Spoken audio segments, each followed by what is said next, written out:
I imagine you're feeling a little bit anxious. What's your feelings with the game right now for you? So right now, I think we're in what we call we're in beta phase. So that's pretty much Yes. like the end of production where everything is sort of done, and now it's just debugging it.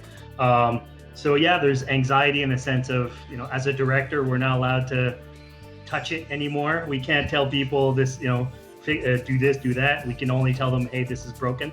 So there's sort of like there's an anxiety that comes with releasing control at that point Yes. in the game. But it's exciting now that we get to show it to people and start getting people's reactions. I think like when you've worked on a game we're in it for almost 3 years now.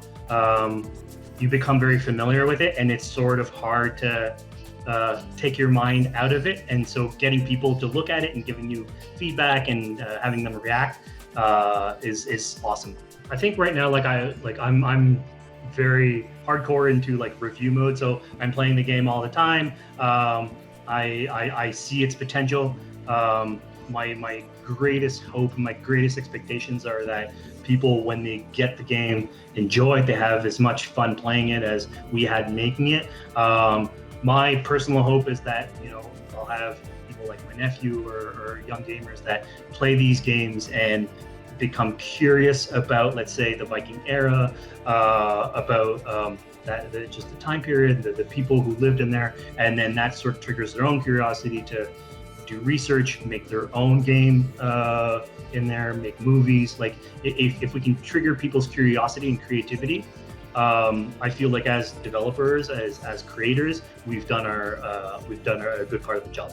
Developing a game, starting with one generation, but with your mind, of course, already on the next one.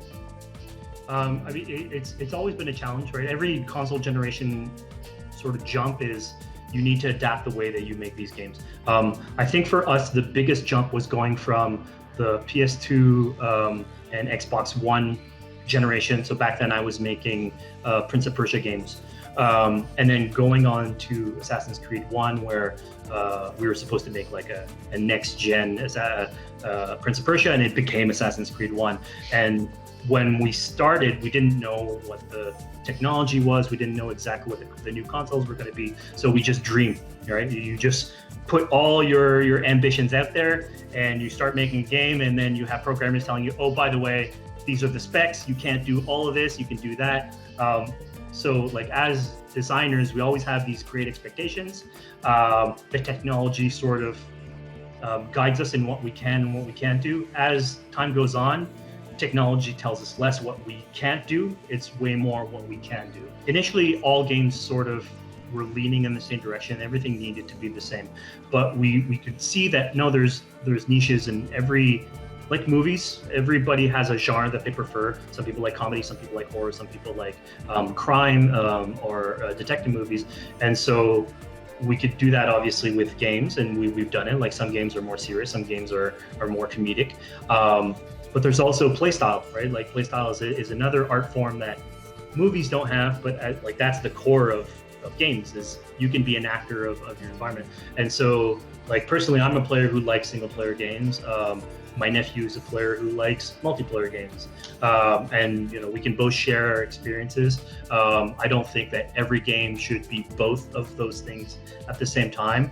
I think like you pick your lane in a way. You pick what you're good at and you focus on it. You could decide at some point to do something else, but you should, like, I don't believe as developers or as designers we should be trying to make the holy grail of all the genres and all the types of games in one. I think every game is fun in its own right, and we should design them with how the game speaks to you and what comes naturally with that environment. Don't try and force a feature on something just because it's the trend. I would be heartbroken if someone tells me, let's make a battle royale forced in a narrative Assassin's Creed game. Like, there's just something that doesn't make sense to me. I think we can make something like that, but it'll have to be a completely different presentation. For me, what I like the most of Assassin's Creed Valhalla is the discovery, and like as a player, discovering who Vikings were as a people, as a culture, what was their way of life, what were the things that drove them, what were their motivations. like a lot of the Assassin's Creed, I would have like the same answer. Is it's discovering a people, discovering a culture, and getting to be a historical tourist in a way in that era. So for sure, that's what is the nearest and dearest to my heart.